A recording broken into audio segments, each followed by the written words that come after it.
So welcome to my YouTube channel. That's what we call the good life. Now May is a really exciting time. It's a case of what can't I plant, of what actually is what can I plant. There are so many things that you can be planting this time of year. It's so incredibly exciting. I'm going to be going through some of the things you can be planting either in your greenhouse or in your house or direct into the ground, and I'm going to be giving you some techniques along the way and showing you some of the ways that I plant things so you get a really successful harvest this year.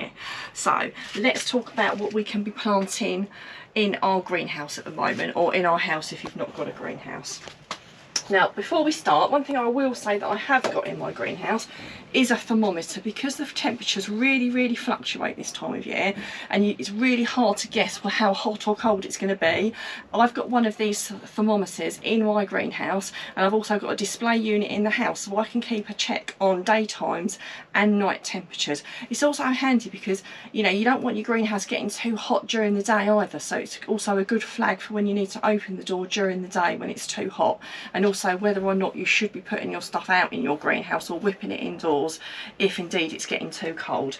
I will put a link up on the screen and one in the description, because we do have an allotment shop, and I do have to let you know that we do make a little bit of money if you make any purchases, but it's there if you think it would be useful to you.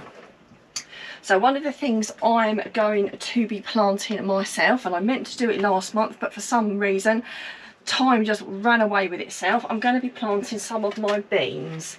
So I have a selection of beans here. I have some lovely purple French beans. I have some green climbing French beans, and also some really beautiful speckled cranberry climbing French beans. I've also got some runner beans here, something called butler. And there's also peas you can be sowing this time of year. Now peas can actually go straight into the ground if you want them to. You don't have to start them off in module trays, whereas the beans, the climbing French beans and the runner beans are susceptible to the frost. So you either need to keep them in your house or in your greenhouse. So the technique that I use for starting off all my beans, all my peas, is exactly the same. I soak all my peas and beans overnight in a container, so just a normal household container, nothing too fancy. I just pop some of the beans into the container like so, and then all I do is cover it with water and let it soak either overnight or during the day, and after it's had about 8 to 12 hours I drain them and I put them between some wet tissue, and then I wait until they've just started to sprout, and at that point, this time of the year, I'll pop them into module trays and bring them on, because it's a little bit cold to be putting them straight outside. But in a few weeks time, when it's warmed up, after they've sprouted, you can just pop them straight into the ground, and in doing that I find I get much better germination. Now some other things you can be sowing are, and I've sown some of these already, are all the different types of squashes and courgettes. Now one of the things I love, I've got a lot of squashes and courgettes because I just love the variety. You've got all different colours. You've got the little yellow like patty pans, you've got the light green Lebanese, the golden zucchinis, the lovely black beauties there, the beautiful round courgettes, and then moving on to the squashes, you've got things like the sweet dumpling, the table queen, Turk's turban, spaghetti squash, you've got the good old-fashioned pumpkins there, and butternuts, just to name a few. I've got even more different varieties that I'm starting off as well. These little mixed packs are really good actually, because it just gives you a really good variety all in one go, and they normally last a couple of years as well, which is really handy. The other thing, and it's part of the same family, are the cucumbers. I haven't started my cucumbers off yet, and that's one thing I'm going to be starting off now. So I have Nimrod F1 that I'm going to be growing. I find that a very reliable variety. They're the little lunchbox size ones. You don't have to do any of this hand pollination with male and female plants. They just grow. So that's why I use them. That and F1 Baby are another really good variety. So all I do is I get some compost and I put it into a pot. And I get a lot of people ask me, what compost do you use? If I'm really honest with you, I just pick up any old multi-purpose. I know some people suffer from poor germination, but what I do when I'm starting seeds, and this has worked really well for me, I am quite random with the multi-purpose that I pick up. I mean, if it's a slightly better one there, I will pick it up, but if all I've got is one variety and I've never heard of it, I still pick it up anyway. But the big thing that I do differently is I mix it 50-50 with cocoa coir. And I find this works really well, because one of the complaints that people moan about multi-purpose compost is it can have quite a few lumps in it, whereas if you mix some of this with it, it breaks down some of the lumps and it's not quite so lumpy. What you do is you get these blocks and you soak it in water. I've probably put 2 of these blocks in there, soak it in water, and it just gets really fine. And like I say, I just mix 50-50 with that, not exactly, just roughly, and then I use that for sowing seeds and I use it for potting on as well. And again, we will put a link up on the screen and in the description if you want to get some of that coir, because the multi-purpose you can get anywhere. This stuff, on the other hand, can be a little bit more fiddly to get hold of. So what I do, compost right up to the top. I've got a little tool that I use to pop my seeds in with. So I've got one of those, but if you haven't got one of these, you can just use a butter knife. So let's open up the packet of, this is where I take my gloves off because it gets a bit fiddly. So let's open these up. Now the only thing I will warn you about these varieties, you don't get many in the packet, so you think, oh my goodness, that's really expensive. But I generally find that they germinate really, really well and they are worth the money. So let's see how many seeds I've got for my, how much did I pay? £3.49. To be fair, I probably bought that when they were 50% off, so I probably didn't pay that anyway. I have 4, so you really don't get many. But what I do is I'll pop one in each corner. And as a general rule of thumb, with any seeds, you put them down deep into the soil, so you've roughly got the size of the seed above it. So I've made some little holes in there, and I just drop them in, as simple as that. Some people worry about what way round you pop the seeds in. I'm honest, I don't. I just drop them in. I don't think it really matters that much. Mine always seem to grow. I just pop those in like so. And you would do exactly the same method for all the courgettes, the squash family, exactly the same way of sowing those kinds of seeds. It's all exactly the same. And if you're wanting to do melons, then that would be the same as well. So I've never grown melons myself. It's something that I would like to do. My father-in-law has done it and grown some quite tasty ones as well. And don't forget to label, like I always say, because we all think we'll remember and we never do. So Nimrod F1, so that's that one. That one will go in my propagator, which doesn't live in here. It's just in here to pop these in, and then it will go indoors. I'll plug it into the electric and I'll get those germinated. So if you've not got a heated propagator, it's well worth the investment. I've had this, as you can see, it's taped up. I've had this one, I've got 2. This is the shabbier one of the 2. I've had this one years and years and years, and having a heated propagator is an absolute game changer. More so at the start of the year, but even this time of year, it just keeps them under a constant temperature. Because even in my house, I put these in my conservatory, and it can get quite chilly in there. So if we do get a cold spell, at least I know that my seeds are going to be at a constant temperature. So something else I'm going to start off is some spring onions. I never do terribly well when I direct sow spring onions into the ground, no matter what time of the year it is. The same with leeks and onions and all that kind of thing. So now, rather than lose most of my seed and just keep wasting them, what I do is I start them off in a pot, basically. Now these are sown slightly differently because these are smaller seeds. Again, you fill it up to the top, and then I get the seeds out. These are a spring evergreen bunching variety. I think I've grown these before and they never bunched actually, but they grew some lovely onions, so they're fine, so I carry on using them. I wonder whether they got the seed muddled up. So let's just get this seed out. As you can see, this seed is much smaller than those other seeds, so you don't bury these down, you just sprinkle them on the top like so. I'm probably doing that, probably do a few more maybe. Pop those back in the packet for another day. Now I've got 2 choices here. I can either put a little bit of compost over the top, or I can cover it with Vermiculite, and I choose Vermiculite.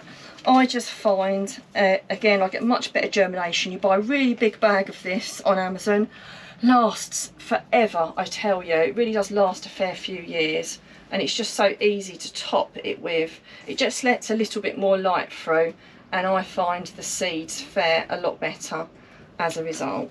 So that's those in there. We will put a link up on the screen and one in the description if you want to get some of that Vermiculite as well.